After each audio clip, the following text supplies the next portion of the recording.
was my dog, man. Took me around the world, introduced me to everybody.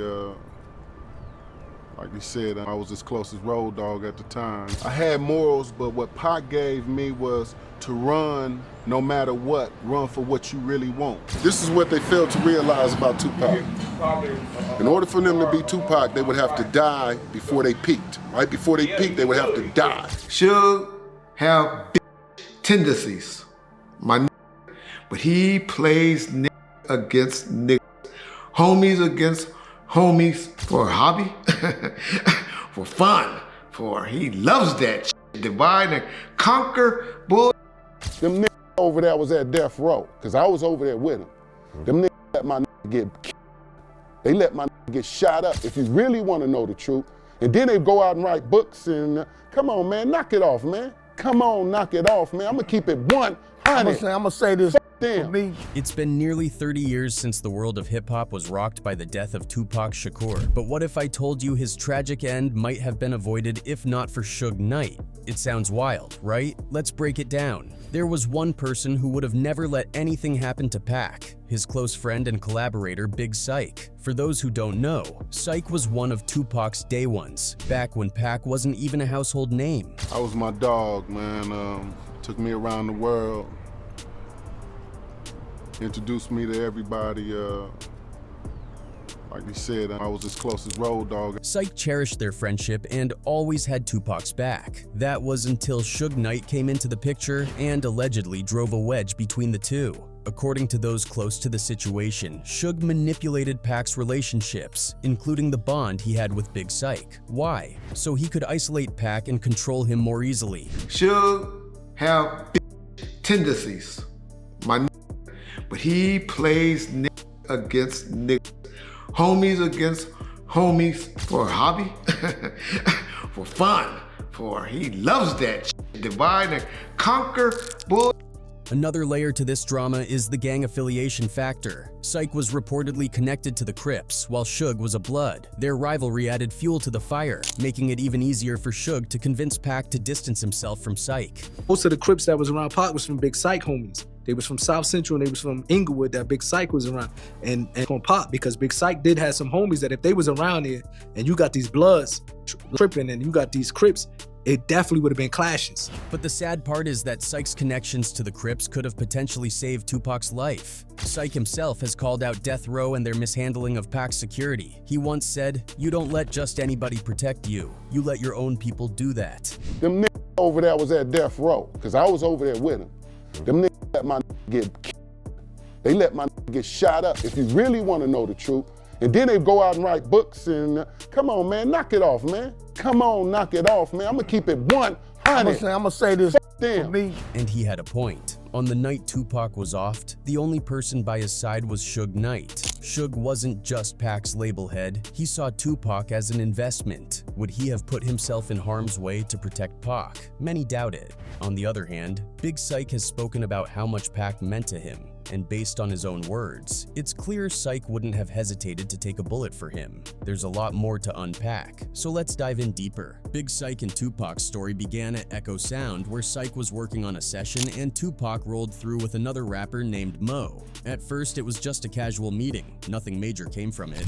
Well, the first time I met him, it was at Echo Sound. I was doing a session. He came up there with Mo in his truck. But fate had other plans. One day, Tupac unexpectedly showed up in Syke's neighborhood, hanging out with one of Syke's friends, Suge Mack. At the time, Syke was focusing on his independent music, but that random meeting marked the beginning of something special. From there, things moved quickly. Tupac and Syke hit it off almost instantly. According to Syke, one minute he was grinding on his own, and the next he was on a plane with Tupac, hitting the studio and making moves together. Their bond grew stronger as Pac began to share his vision for a group he was forming called Thug Life. Tupac wanted Syke to join, and for Syke, it was a no-brainer.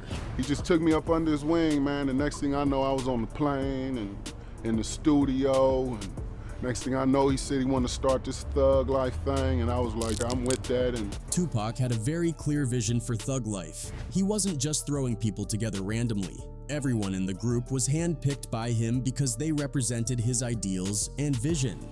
You know, to be honest, the way it happened, man, Pac handpicked all of us, bro. Real He talk. had a vision of doing this group called Thug Life, and he basically handpicked everybody and put us all together as a group. Tupac once explained that the name Thug Life was actually an acronym. The Hate U gave little infants F everybody. It was about how the systemic racism and struggles faced by black youth often came back to hurt society as a whole. The group eventually consisted of Tupac, Big Syke, Mopreem, Macadoshis, and the Rated R. But let's just talk about the group where we came from. This is Radar. Yo, what's up, Box Talk? Macadoshi. What's up, Box Talk? Syke. Yeah, you know, man, Mopreem. What's up? Big Stretch in the back. They signed with Interscope Records and got to work on their debut album Thug Life Volume 1. The album dropped on September 26, 1994, and marked a pivotal moment for the group. The first single and video, Pour Out a Little Liquor, was actually a Tupac solo track.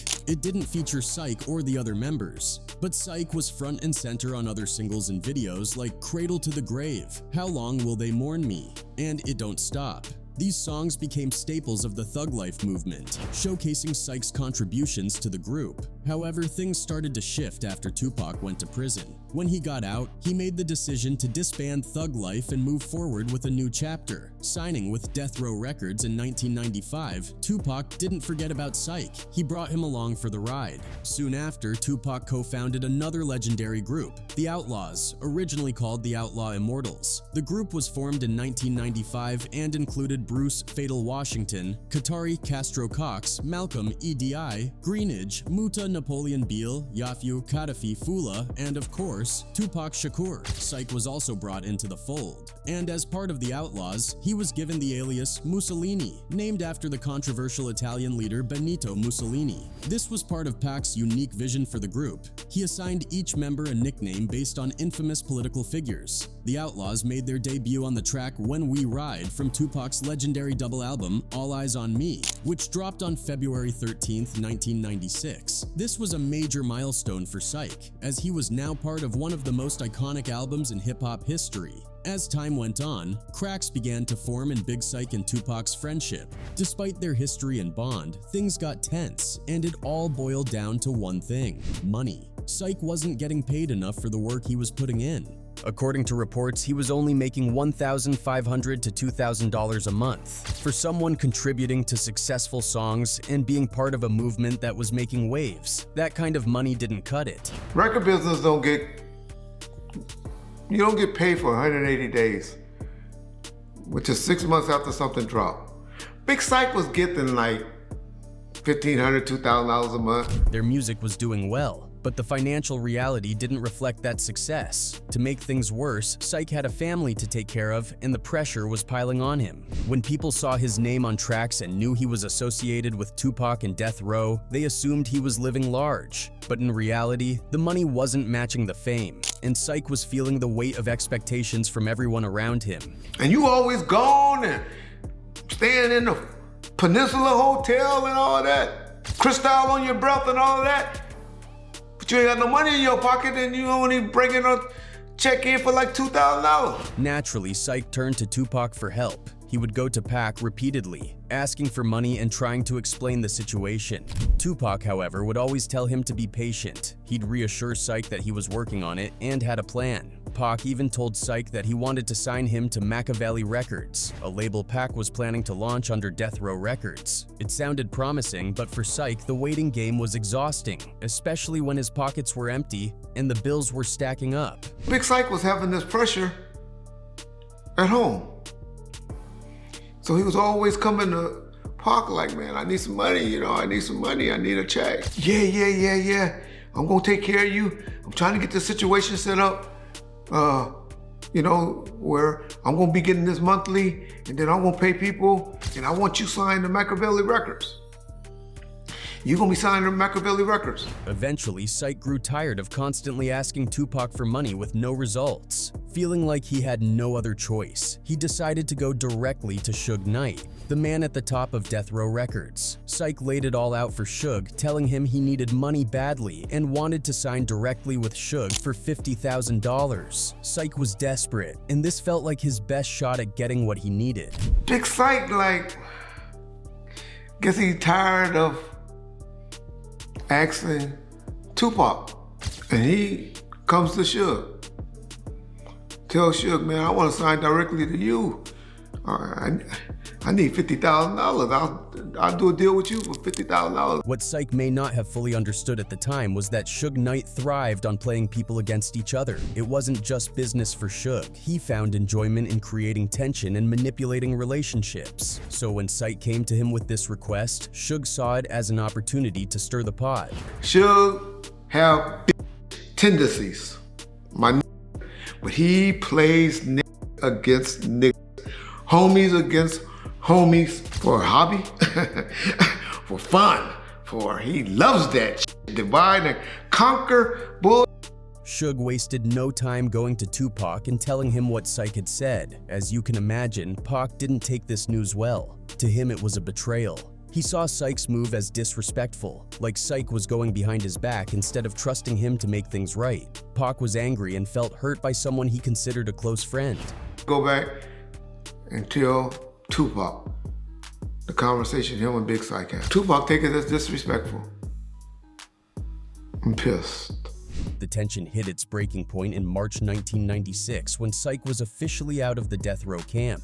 With Big Syke no longer in the picture, Suge Knight had complete control over Tupac. This gave him even more room to manipulate Pac and draw him deeper into the volatile world of death row records. Tragically, just 6 months after Syke's departure, Tupac Shakur would lose his life in one of the most infamous K-ings in music history. We've all heard the story of Tupac's death, but if you're unfamiliar, let's take a trip down memory lane. To understand how everything unfolded, you have to look at the backdrop of the infamous East Coast versus West Coast beef, a rivalry that had been simmering for years. The tension really began escalating in 1995 after Suge Knight's close friend Big Jake was offed. The story goes that Big Jake was shot by none other than Anthony Wolf Jones, one of Puff Daddy's bodyguards in Atlanta. That incident set Suge off and he became obsessed with taking down Puff Daddy and everything associated with Bad Boy Records. Suge started going after Puff at every opportunity, dissing him publicly and privately. Puff was understandably paranoid. He wanted to expand Bad Boy's influence to the West Coast, but Suge was making it almost impossible. To make things worse, Suge was actively trying to track Puff's every move, including where he and his family were staying whenever they came to Los Angeles. Feeling cornered, Puff turned to some serious street connections for protection. He reached out to Eric Von Zip Martin, who introduced him to members of the South Side Crips, including Keef D, a key figure in the eventual chaos. According to Keef, someone from Bad Boy's camp called him up, saying, "Your boy, Big CEO, is tripping," a clear reference to Suge Knight.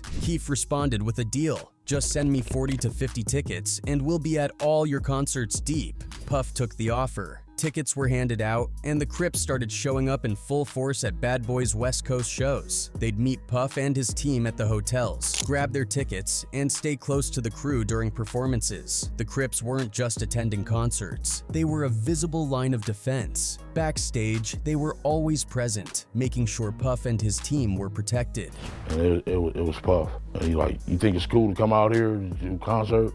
I'm like, "Why it wouldn't be cool?" So he like, "The big CEO dude." So Suge. Yeah. Meanwhile, Puff wasn't taking any chances. He even went as far as hiring ex-Navy SEALs to act as personal security. These guys weren't playing around. They had earpieces and stationed themselves in the room next to Puff's suite. Puff was clearly terrified of Suge, and for good reason. As for Tupac and Biggie, their friendship had already started to fall apart. Things took a sharp turn for the worse on November 30th, 1994 at Quad Studios in Manhattan. That night, Tupac showed up for a recording session, completely unaware of what was about to go down. Before going inside, he noticed members of Junior Mafia, Biggie's crew, giving him shoutouts. It seemed like a normal night, but once Tupac entered the building, everything changed. Suddenly, gunmen stormed in and ordered everyone to get on the floor. Tupac, ever defiant, hesitated, and that's when the shots were fired. He was hit 5 times and robbed. As Pac was being wheeled out of the building on a stretcher, he famously flipped off Biggie, Puff, and the rest of the Bad Boy crew who were present. Pac felt betrayed, and the seeds of mistrust were planted. The very next day, Pac's troubles compounded when he was convicted of inappropriate behavior, sending him to Rikers Island. While in prison, Tupac did an interview with Kevin Powell, where he openly suggested that Biggie, Puff Daddy, and Andre Harrell might have been involved in the Quad Studios shooting. Puff, trying to smooth things over, visited Pac in prison, insisting that Bad Boy had nothing to do with the attack. But Pac wasn't convinced, and the relationship continued to sour. Then, in February 1995, Bad Boy released Biggie's track Who Shot Ya? The timing couldn't have been worse. The song's lyrics were menacing, and although Biggie and Puff claimed it had been recorded long before the Quad Studios shooting, Pac took it as a blatant taunt. He saw it as Biggie mocking his pain and betrayal, and this pushed the tension into overdrive. This was only the start of the chaos. On August 3, 1995, Suge Knight escalated the already simmering East Coast-West Coast beef in a big way. At the Source Awards in New York City, he got on stage and threw some serious shade at Puff Daddy, taking a public shot at the flashy producer's persona. Suge boldly addressed the crowd, saying, "If you want to be a star without worrying about the executive producer hogging the videos, getting all up in your records, and dancing, come to death row." Don't want to have to worry about the executive producer trying to be all in the video, all on the record, dancing. Come to death row. This wasn't just a jab at Puff's habit of dancing in his artist videos or dropping ad-libs on tracks. It was a direct challenge to Bad Boy's dominance. To make matters worse, Suge delivered this insult right in the heart of New York City, the epicenter of East Coast hip-hop. Unsurprisingly, the crowd took it as not just an attack on Puff Daddy, but on the entire East Coast scene. The audience wasn't having it, and Suge was booed right off the stage. The atmosphere was tense, and the bad blood between Death Row and Bad Boy only deepened. Things didn't cool down after the Source Awards either. Just a month later, Suge Knight and Puff Daddy crossed paths again at a birthday bash for Jermaine Dupri held at the Platinum House Club in Atlanta. Both crews were there, and the tension was thick. Outside the club, the beef boiled over, leading to a violent and tragic outcome. Suge's close friend and Death Row affiliate, Jai Big Jake Robles, was shot as he was getting into a limousine. Big Jake wasn't just a friend. He was like family to Suge, and a known blood member deeply tied to the Death Row crew. The shooting was a devastating blow to Suge, and he didn't hesitate to point fingers. He publicly accused Puff Daddy and his camp of being involved in the attack. The emder of Big Jake marked a turning point for Suge. Shortly after, in a move that would change the trajectory of Tupac's life and career, Suge stepped in to post Tupac's $1.4 million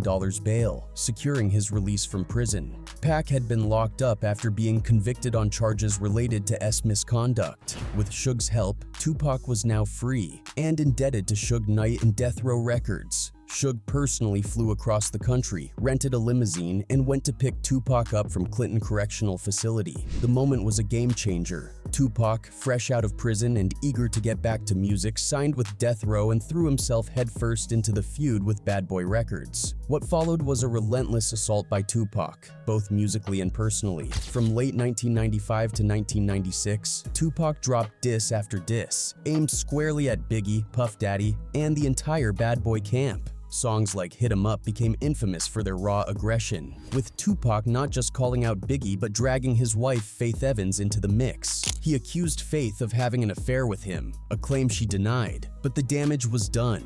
Tupac also went after Bad Boy affiliates in tracks like Bomb First, My Second Reply, and Against All Odds. The lyrics were incendiary, calling out names and making it clear that Tupac wasn't holding back. His music became the weapon of choice in a battle that was now deeply personal. Meanwhile, Biggie chose not to respond directly. Despite the onslaught of disses, he never dropped a track specifically aimed at Tupac. However, years later, Lil Cease from Junior Mafia hinted in an interview with XXL that Biggie's track Long Kiss Goodnight was subtly aimed at Pac. Puff Daddy, however, denied these claims, stating that if Biggie had something to say about Tupac, he would have called him out by name. As the feud escalated, it became a full-blown cultural phenomenon. The media latched onto the beef, hyping it up as an East Coast versus West Coast war. Headlines splashed across magazines and TV screens, fanning the flames and encouraging fans to pick sides. Back in October 1995, things took a wild turn when Tupac crossed paths with Biggie's estranged wife, Faith Evans, at a party.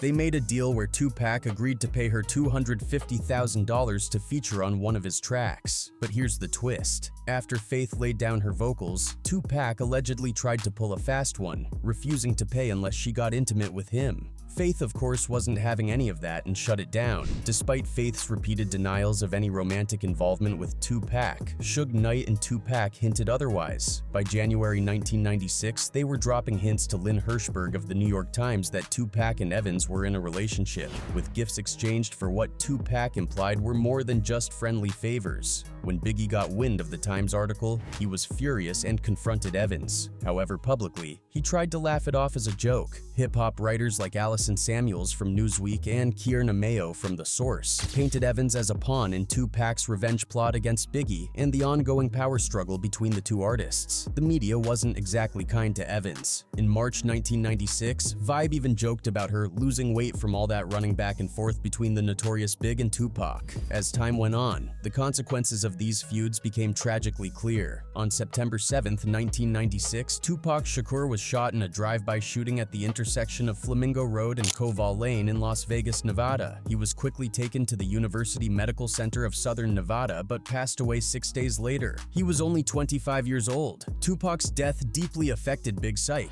and he didn't shy away from calling out Death Row for how poorly they handled Tupac's security. After Tupac's passing, Syke kept pursuing his music career, doing what he could to stay in the game. Sadly, on December 5, 2016, Big Syke was found dead in his home in Hawthorne, California. According to reports, he passed away from natural causes. He was only 48 years old.